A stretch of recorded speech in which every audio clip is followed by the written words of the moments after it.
What is going on, you sexy stallions? AK-40 Kevin here in the gamer heaven, and we are revisiting the Scuf Vantage 2. Why, you might be asking? Yes, I did review this bad boy about 6 or 7 months ago on the channel.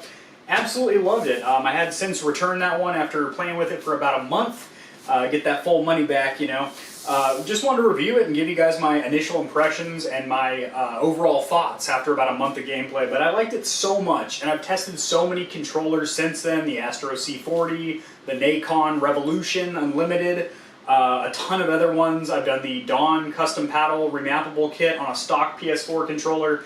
And honestly, I think this might be my favorite, but because I wanted to make sure before I start telling people this is my go-to for PS4, I wanted to get one. I'm going to be keeping this one, decking it out in full AK-40 Kevin custom style.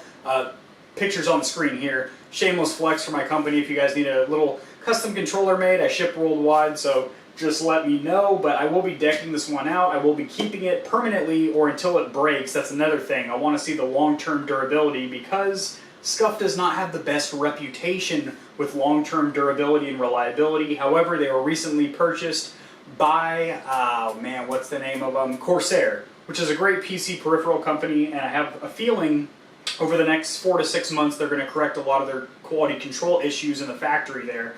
But I'm sure this one is still an older version that hasn't really reflected that yet. So I can't wait to get my grubby mitts on this bad boy and see how I feel about it now. Let's get it.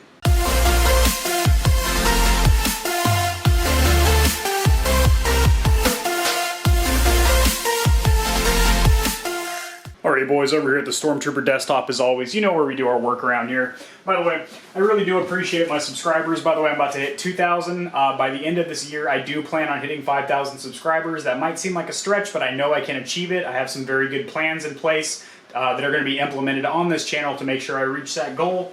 No cheating or anything like that. I'm not getting ahead like Barry Bonds, but it is a little frustrating. 96% of my viewers that watch my videos and like multiple ones of my videos either aren't subscribed or continue to not subscribe. I'm not necessarily sure why. If you like someone's content, you would probably want to be notified when they have new videos out, especially if it's in a specific playlist that you're into, like controller builds, gameplay vlogs, tutorials, product reviews, etc. So, you know, it is what it is. If you guys want to subscribe, I definitely do appreciate it, and you know, I do appreciate helping me get to that 5,000 mark. So this here is the Scuf Vantage 2, which I have reviewed in the past, but a lot of my opinions have changed because I've tested a lot more controllers, and also I think I've learned a lot more about this controller from watching other reviews and also playing with other Scuf controllers. I've played with the, not the Vanquish, what's it called?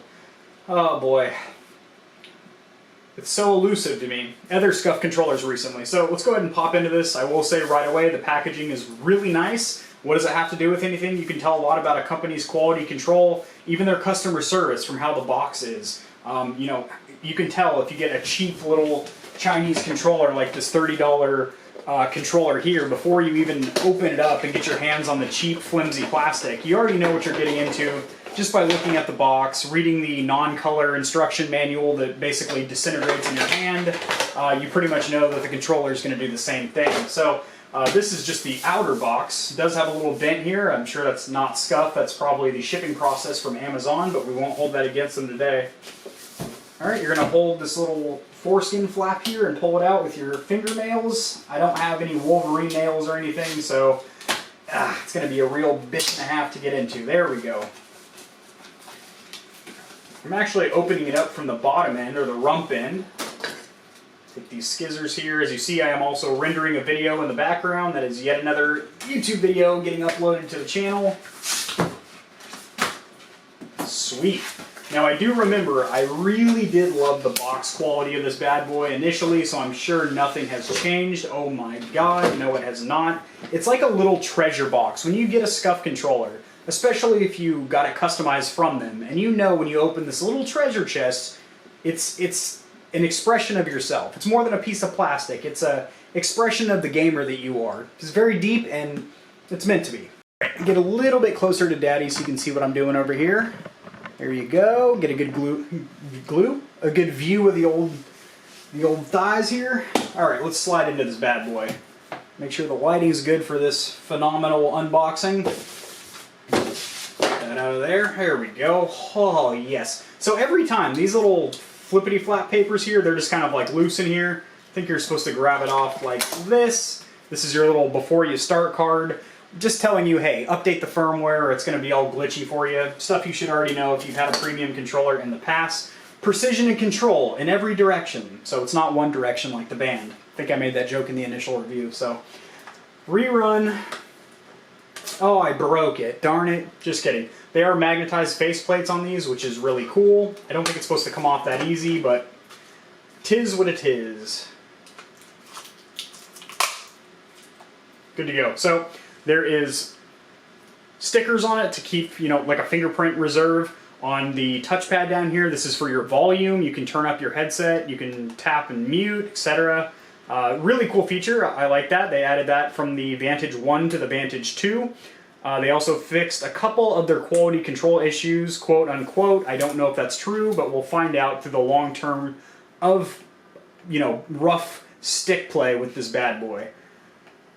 All right, trying to get the sticker off the old touchpad here. It's really on there good, boys.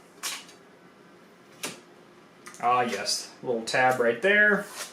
So, hopefully you guys can see that. It says Scuf about 1,000 times in very small text on there. Nice little bit of flavor. Little sticker on the Rumble Force motors telling you, hey, these are removable, which is a feature I think is really cool. Only custom controller that I've ever tested that has that feature, so, you know, instead of having to go in and manually pull the wires out of your, from your soldering, from your board, you can just literally pull these out like that if you don't want the Rumble Force motors. If you want one in for God knows whatever reason, I think that would throw you off balance or whatever, but, you know, I'll keep them in, and then if I want a little bit less weight and I don't care about the vibration, we'll take them out. So I absolutely love the material that they use on the Scuf sticks. These are actually one of their, they have 100 patents, by the way. So one of them is for the rubber or silicone that they use in their stick grips and also in their back grips. And it is super grippy. Like if you put this on a sports car, you are not chirping tires. You're putting the power to the pavement, boys. It is grippy. D-pad feels insanely good. Like it feels very durable. Very satisfying click. It's not like a stock PS4 Xbox controller, which has that rubber gasket under there that makes it all mushy and basically just feels like you're thumb fingering a sack of Play-Doh. It's not satisfying on the fingers. This D-pad does not have that issue. These are extremely customizable. The faceplates are magnetized. You can get dozens of designs from their site. These impact rings around the side. Or I'm sorry, they're non-friction rings, so when you're at full lock, they glide along and you're not scraping along the plastic shell. It does help with those wild 360 no-scopes you kids do nowadays. Bam. So build quality actually feels really good. It does feel very, it's got a good weight to it. And it also, there's no creaks or moans or groans. I'm kind of bending it back and forth. I don't hear any, you know, it sounds good. Paddles, very nice, clicky, tactile feedback. They're also in a good place. At least these two paddles. These ones, I mean, they're not in a terrible place, but like you pretty much, you have to slide these your middle finger to and fro in order to get to the paddles. It's not like one where you can really, you're not going to play like this. I guess you could play like that, but that's not comfortable at all, at least for my fingers. I feel like that guy from Scary Movie 2, gotta play with my strong hand, child. Does not work for me. Speaker built in here is has these large grill ports, and I think the speaker actually sounds better than the stock PS4 controller speaker. Not a huge deal, but when you have a game that does give you some auditory stimulation through there, the nicer the better. The home button or PS button feels really good, nice tactile click. I also love the share and home buttons, how they're kind of diagonally inverted like that, and they also stick out further through the shell. Big complaint of mine on the stock PS4 controllers, the licensed Sony ones. These are very flush and indented with the shell. It's actually, you have to get like a fingernail in there to hit the button, so if you're trying to share a clip real quick, not the most intuitive thing. Face buttons feel better than stock, but they don't feel as good as something like the Razors, which have the Razer Reiju, the Razer Wolverine series. Those all have actual mechanical switches. So just like you get in a mechanical keyboard or the mechanical clicks of a mouse,